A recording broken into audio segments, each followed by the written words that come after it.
आपके जन्म से पहले ही आपकी तकदीर में लिख जाती हैं ये 5 चीजें जिन्हें बदलना है नामुमकिन, हमेशा रहती है आपके साथ। जैसा कर्म वैसा फल तो आपने सुना होगा, लेकिन इन चीजों पर आपके कर्मों का भी नहीं पड़ता असर, भोगनी ही पड़ती हैं ये चीजें। अगर आप भी अनजान थे इस रहस्य से तो आज जान ले, ये पूरी जानकारी आपको भी कर देगी हैरान। आज से पहले नहीं सुना होगा ऐसा। वैसे तो गीता में श्री कृष्ण ने साफ कहा है कि हमारे जीवन की दशा और दिशा हमारे कर्मों पर निर्भर करती है। जैसा कर्म हम करेंगे वैसा ही फल हमें मिलेगा। वहीं ये भी कहा जाता है कि हमारे पैदा होने के पूर्व ही हमारे जीवन में होने वाले कर्म चक्र और उसका भोग लिख दिया जाता है, जिसे हम बदल नहीं सकते। फिर भी हमारे शास्त्रों में ऐसे प्रावधान मौजूद हैं जिन्हें अपनाकर अपनी किस्मत को चमकाया जा सकता है। हर इंसान अपनी किस्मत को साथ लेकर पैदा होता है। ऐसा चाणक्य कहते हैं कि जब बच्चा माँ के गर्भ में होता है तभी उसकी तकदीर का फैसला हो जाता है। आचार्य चाणक्य ने अपनी नीति ग्रंथ में इस बात का सबूत के साथ स्पष्टीकरण भी दिया है। उनके बारे में जानने से पहले थोड़ा चाणक्य के बारे में जान लेते हैं। वैसे तो वो किसी पहचान के मोहताज नहीं है, फिर भी बता दें कि चाणक्य के शिक्षक, दार्शनिक, अर्थशास्त्री और राजनेता थे जिन्होंने भारतीय राजनैतिक ग्रंथ अर्थशास्त्र लिखा था। उन्होंने मौर्य वंश की स्थापना में महत्वपूर्ण भूमिका निभाई।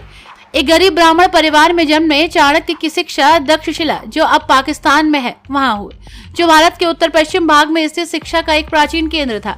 वो अर्थशास्त्र, राजनीति, युद्ध रणनीतियों और चिकित्सा और ज्योतिष जैसे विभिन्न विषयों में गहन ज्ञान रखने वाले एक उच्च विद्वान व्यक्ति थे। चाणक्य के अनुसार 5 चीजें जन्म से पहले ही हमारे भाग्य में लिख दी जाती हैं। इसे कोई चाहकर भी नकार नहीं सकता।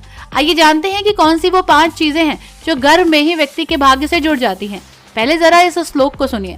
आयु कर्म चः वित्त च विद्या निधन में चः पंचेतानि ही सृजन्ते गर्भस्थैव देहिना। इस श्लोक में चाणक्य का कहना है कि बच्चा जब माँ के गर्भ में होता है तब उसके आने वाले नए जीवन को लेकर 5 चीजें तय हो जाती हैं, और यह है आयु, कर्म, धन, विद्या और मृत्यु। इस श्लोक में चाणक्य बताते हैं कि बच्चे की उम्र कितनी होगी, वो अल्पायु होगा या दीर्घायु, इस संसार को अपना मुंह दिखा पाएगा या नहीं, ये माँ के गर्भ में ही तय हो जाता है। जिसका जन्म हुआ है उसकी मौत भी निश्चित समय पर निर्धारित होती है। ये तो आपने सुना ही होगा। समय से पहले और तकदीर से ज्यादा किसी को ना मिला है और ना मिलेगा। हर आदमी को अपने कर्मों के अनुसार ही सुख दुख भोगना पड़ता है। ये कर्म सिर्फ आपके अभी के समय के नहीं बल्कि पिछले जन्म से भी तय होते हैं।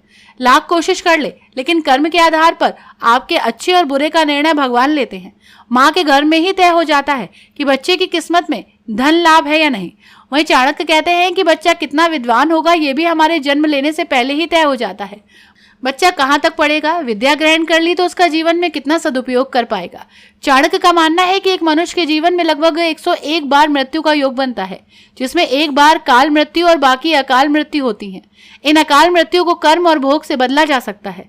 ब्यूरो रिपोर्ट, पंडित जी का पत्रा।